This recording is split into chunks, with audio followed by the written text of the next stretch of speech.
Goeienaand broeders en susters, kom ons sit so en dan raak ons stil voor die Here.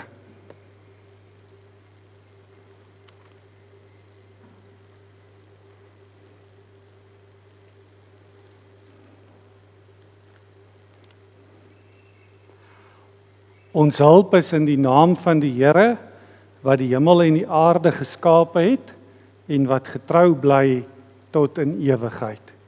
Geliefde gemeente, genade, barmhartigheid en vrede word u ryklik geskenk van God ons Vader in ons Here Jesus Christus deur die kragtige werking van die Heilige Gees. Amen. Kom ons loof die Here deur saam te sing uit Psalm 105. Ons sing vanaand daarvan vers 4, 5 en 6. Ons staan vir die sing daarvan, waarna ons in gebed sal verenig.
Kom ons bid saam.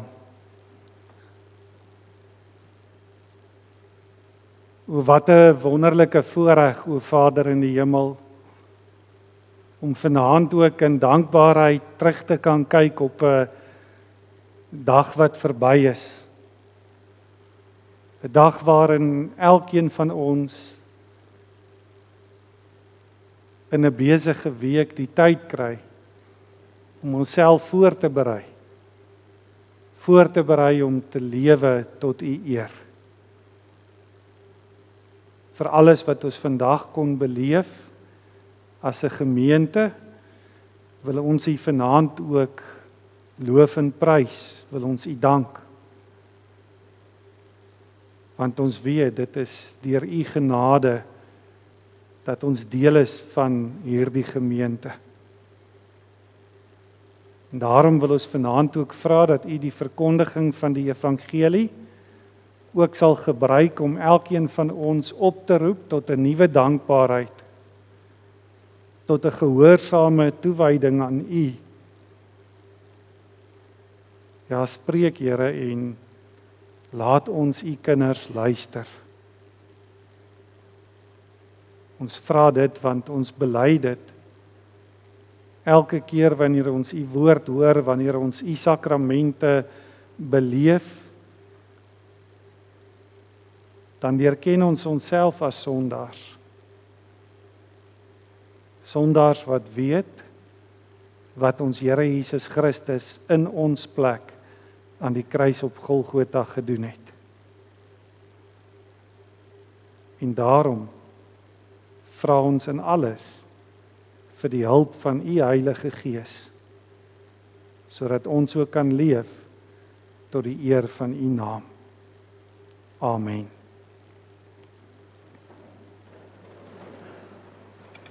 Vanaand, broeders en susters, vir nabetragting 'n gedeelte uit 2 Petrus hoofstuk 2, die gedeelte waarna ons luister, is vers 11 wat sê geliefdes, en dit is belangrik dat 'n mens hoor, hy begin met die woord geliefdes. Nou ons weet die dominees, ons is nogal lief daarvoor om hierdie woord ook in die kerk te gebruik. Ons gebruik dit baie keer as ons 'n preek begin of as ons iets moet sê in 'n kerk, dan praat ons van geliefdes.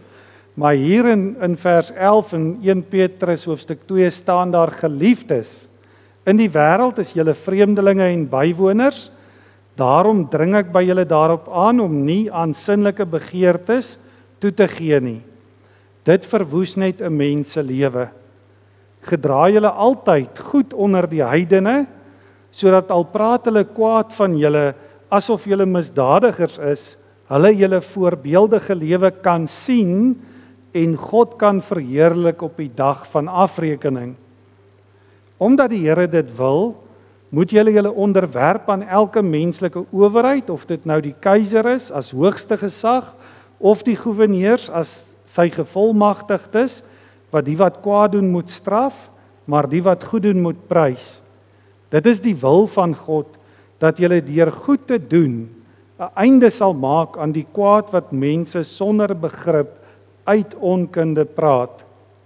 Julle is vry, maar moenie julle vryheid gebruik as 'n dekmantel om kwaad te doen nie, gebruik dit om God te dien. Julle moet alle mense respekteer en julle medegelowiges lief hê. Vrees God, eer die keiser. Ja, bediendes, onderwerp julle met die nodige ontzag aan julle werkgewers, of hulle nou goedhartig en vriendelik is of onredelik. Dit is genade as iemand die pyn van onverdiende lyding verduur, omdat hy aan God getrou wil wees. As julle gestraf word, wanneer julle oortree het, watter verdienste is daarin as julle dit verdra? Maar om lyding te verdra wanneer julle goed doen, dit is genade van God. Juis hiervoor is julle ook geroep, omdat Christus self vir julle gelei het en so vir julle 'n voorbeeld gestel het, sodat julle in sy voetspore kan volg. Hy het geen sonde gedoen nie, en uit sy mond het daar nooit 'n leuen gekom nie. Toe hy beledig is, het hy nie terugbeledig nie. Toe hy gelei het, het hy nie gedreig nie, maar alles oorgelaat aan hom wat regverdig oordeel. Hy het self ons sondes in sy liggaam aan die kruis gedra. Daardeur is ons vir die sonde dood en kan ons nou lewe in gehoorsaamheid aan die wil van God. Deur sy wonde is julle genees. Julle het immers so skape rondgedwaal, maar nou het julle teruggekom na julle herder en die bewaker van julle lewe. Dit dan vanaand ons teksgedeelte, en besonder dan geliefdes in die wêreld, is julle vreemdelinge en bywoners. Daarom dring ek by julle daarop aan, om nie aan sinnelike begeertes toe te gee nie. Dit verwoes net 'n mens se lewe. Gedra julle altyd goed onder die heidene, sodat al praat hulle kwaad van julle asof julle misdadigers is, hulle julle voorbeeldige lewe kan sien en God kan verheerlik op die dag van afrekening. En dan ook in vers 21, juis hiervoor is julle ook geroep, omdat Christus self vir julle gelei het en so vir julle 'n voorbeeld gestel het, sodat julle in sy voetspore kan volg. Dit dan vanaand ons teksgedeelte. Kom ons sing eers saam uit Psalm 119. Ons staan weer vir die sing daarvan. En dan sing ons saam vanaf vers 46 en waar ons sing oor die woord van die Here en dan sê ons dis 'n lig wat klare kennis aan eenvoudiges ontdek. Dis die asem van die lewe wat ek diep na binne trek. Kom ons staan Psalm 119 vers 46 tot 48.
Belangrik broeders en susters waar ons vanoggend nagmaal gevier het, dat ons ook baie mooi sou hoor wat daarin vir ons geleer word, ook oor onsself.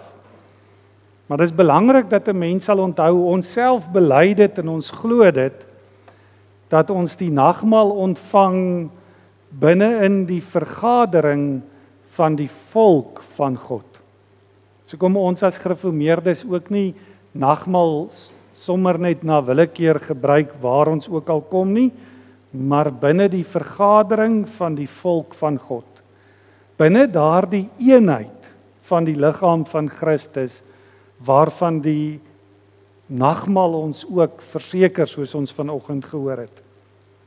En dan hoor ons dit ook in die formulier vir die nagmaal, voordat ons nagmaal kom gebruik, dat 'n mens jou moet voorberei om nagmaal te vier. Anders kan jy 'n oordeel oor jouself eet en drink.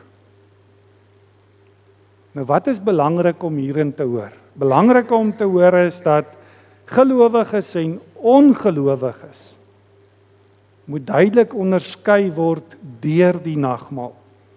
Gelowig en ongelowig word onderskei van mekaar deur die nagmaal. Maar dis nie altyd vir ons so maklik om die onderskeid te maak nie. En dis die vraag waarby ons vanaand ook gaan stil staan, waarin kom die onderskeid tussen gelowig en ongelowig na vore? En die antwoord is baie eenvoudig.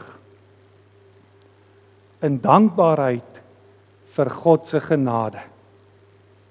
in dankbaarheid vir God se genade, want dankbaarheid vra van elkeen van ons gehoorsame toewyding aan die Here. Iemand wat dankbaar is vir God se genade, vir die voorreg wat ons gehad het om nagmaal te vier vanoggend, se lewe lyk anders as die van 'n ongelowige. Daarom die teenstelling tussen gelowig en ongelowig in hierdie wêreld kom na vore in verskillende lewenswyses.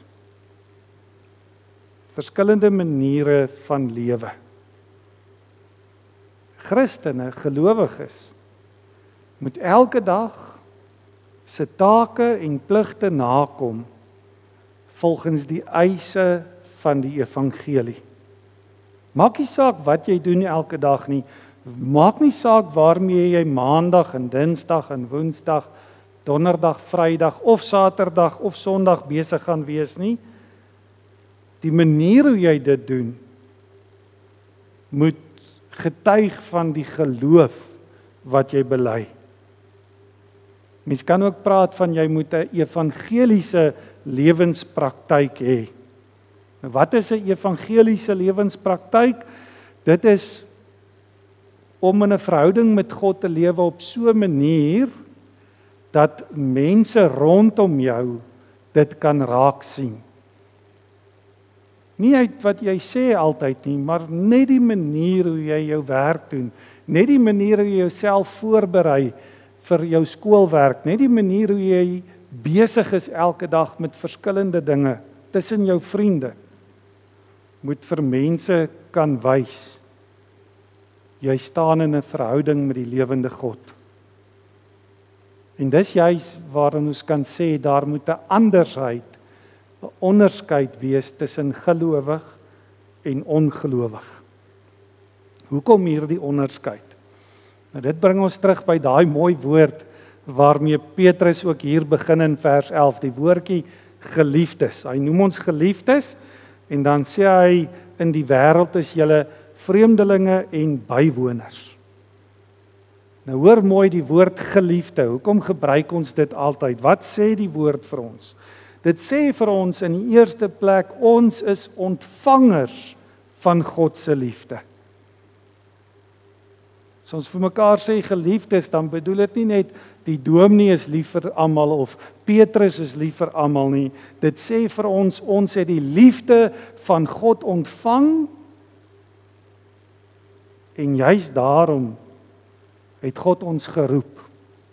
En omdat God ons geroep het, het ons vreemd geraak vir die wêreld, het ons bywoners geword in die wêreld. Vreemd en bywoner in die opsig dat jou lewenswyse, jou lewenspraktyk, die dinge wat jy doen en hoe jy dit doen, anders lyk as die res van die wêreld. Baie eenvoudig, ons kan nie sê ons is Christene en dan doen ons maar net wat die wêreld doen nie. Ons moet baie versigtig wees. Veral in die toepassing van hierdie gedeelte. Nou, hoekom moet ons versigtig wees? Want 'n fout wat ons maklik maak, en hierdie wil ek uitlig vanaand is, dis die fout wat baie mense maak ook. Ons maak dit ook. Ons sonder ons af van die wêreld. Ons wil in isolasie gaan lewe. Ons wil los van die wêreld gaan lewe. En sê dit is hoe ons onsself vir God afsonder. Dit is glad nie die manier hoe jy jou vir God afsonder nie. Inteendeel, dit is 'n ernstige misbruik van ons teksgedeelte. Want Petrus self het hom nooit afgesonder nie. Jesus Christus het homself nooit afgesonder nie. Inteendeel, dit was juis hoekom die Fariseërs so teen hom gekant was, want hy het saam die tollenaars en die sondaars gaan sit en eet. Nou wat word hier bedoel? Petrus sê dit hier in vers 12 vir ons. Lees dit saam met hy. Hy sê, gedra julle altyd goed onder die heidene, sodat al praat hulle kwaad van julle asof julle misdadigers is, hulle julle voorbeeldige lewe kan sien en God kan verheerlik op die dag van afrekening. Hoor mooi, jy's vreemdeling, jy's bywoner, maar jy steeds onder die heidene. Jy lewe nog steeds tussen die heidene, sê hy. En vir 'n Christen gaan dit daaroor om die evangelie van Christus onder die heidene te verkondig, om die lig te wees wat moet skyn, om die eer van God in die wêreld te verkondig. So as ons in ons lewenswyse nie die eer van God of die uitbreiding van die koninkryk ons hoogste doelwit in ons lewe maak nie, dan trek ons eintlik maar saam met die ongelowiges in dieselfde juk. Bring ons God se naam oral waar ons gaan in oneer. So as daar in ons verhouding met die wêreld iets is wat die eer van God afbreek, of dit in gedrang bring, dan kan ons vir onsself sê ons is op die verkeerde pad. God roep ons. God roep elkeen van ons om sy heiligheid in ons lewens uit te dra.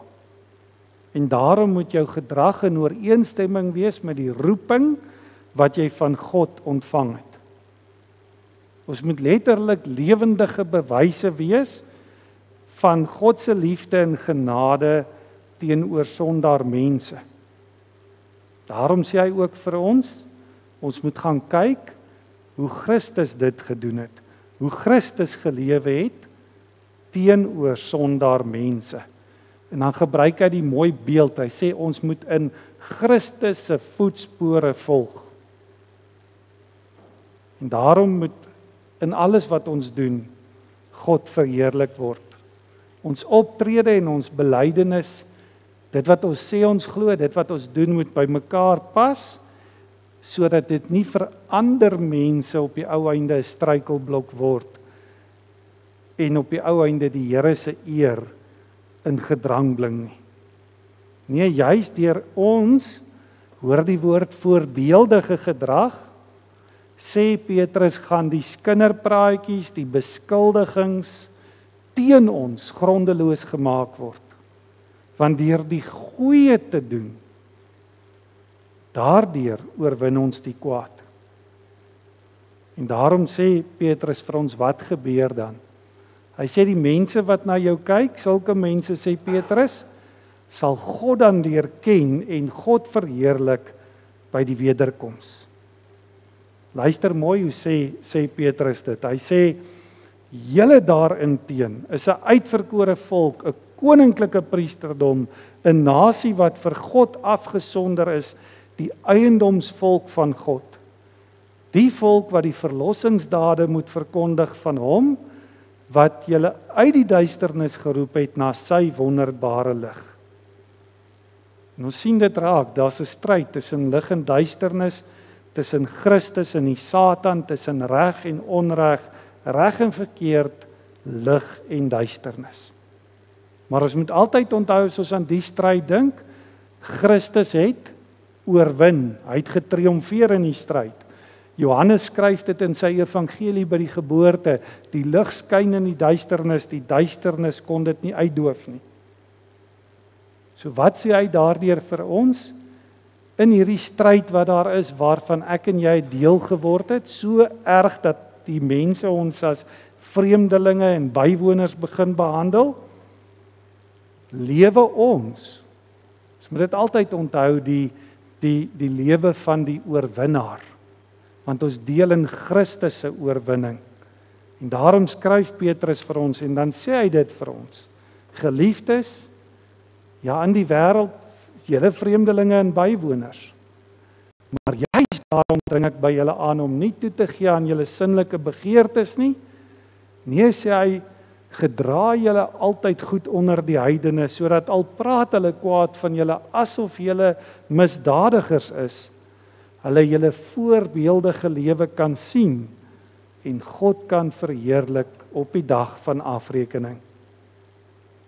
Want God moet verheerlik word deur dit wat ek doen. En dit kom daarop neer, as die Heilige Gees in jou lewe teenwoordig is, as jy glo dat Jesus Christus is jou enigste verlosser en saligmaker, as jy God jou Vader noem, dan moet daardie geloof in jou lewe sigbaar word. dan moet daardie lig in jou lewe skyn. Hoekom? Want ons glo. God is by ons, God is in ons, God werk deur ons. En daarom sê hy vir ons so mooi, julle is die uitverkore volk, die koninklike priesterdom, 'n nasie wat vir God afgesonder is, die eiendomsvolk van God. Nou as mens hierdie woorde hoor, dadelik gaan dit jou terugvat na Eksodus 19 toe, dadelik vat dit jou terug na die verbond toe, waarvan ons vanaand ook al gesing het by 2 geleenthede. Dadelik vat dit jou daarna terug, dat God homself aan jou verbind het, dat hy sy verhouding met jou deur die bloed van Christus beseël het, en dat hy sy Heilige Gees in jou uitgestort het. En God het homself aan ons verbind. En juis daarom moet ons onthou dat ons in woord en daad aan hom gehoorsaam moet wees. Toegewyd gehoorsaam. Want as ons regtig verstaan wat God vir ons gedoen het, as ons regtig glo dat Jesus Christus ons sondeskuld vergewe het, dat hy ons rein gewas het van al ons sondeskuld, dat ons voor God geregverdig is, dan moet ons word en leef soos wat hy ons gemaak het. Altyd in sy voetspore, toegewy aan God, toegewy aan die wil van God, toegewy daaraan om opreg gehoorsaam te lewe. En daarom as ons vanaand kan afsluit, ons hoor dit elke Sondag, ons is gered. Ons is gered uit die boosheid van die sonde, die boosheid van die wêreld. Maar onthou, dit beteken nie, ons moet ons rug op die wêreld draai nie. Ons moet so leef, as mense van die lig, as volgelinge van Jesus Christus, as kinders van God, dat die onderskeid tussen gelowig en ongelowig duidelik sigbaar word. En waarin kom hierdie onderskeid duidelik na vore? In dankbaarheid vir God se genade. En onthou, dankbaarheid vra van ons toewyding, gehoorsame toewyding aan ons Here. Amen. Kom ons sit so, ons raak 'n oomblik stil voor die Here.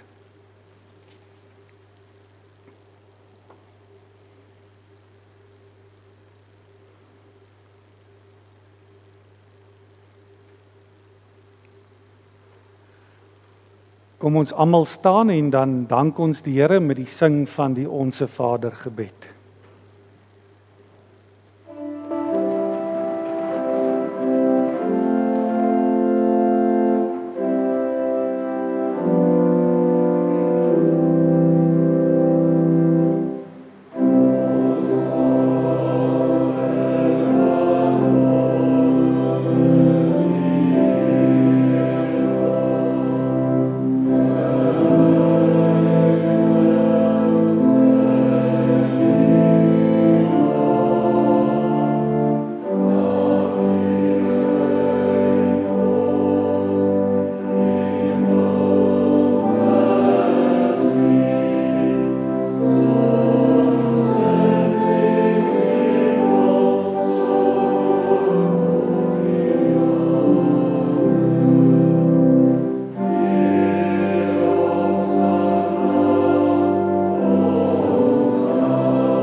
Daar is nou 'n geleentheid om ons liefdegawes te gee vir die diens van barmhartigheid.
Psalm 138, ek sal my neerbuig op u eis, na u paleis die oog na bowe, en om u guns en waarheid saam, u heilige naam eerbiedig lowe.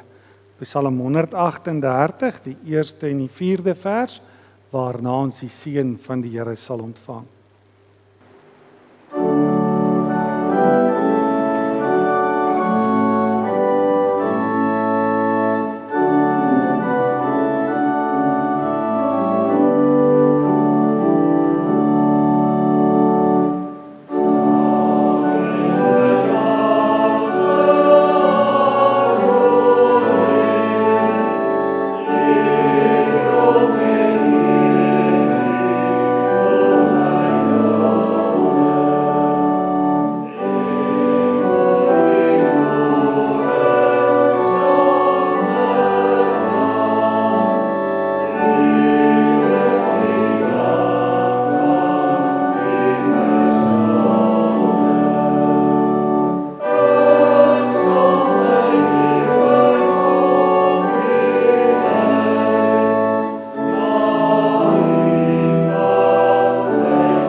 Ontvang die seën van die Here.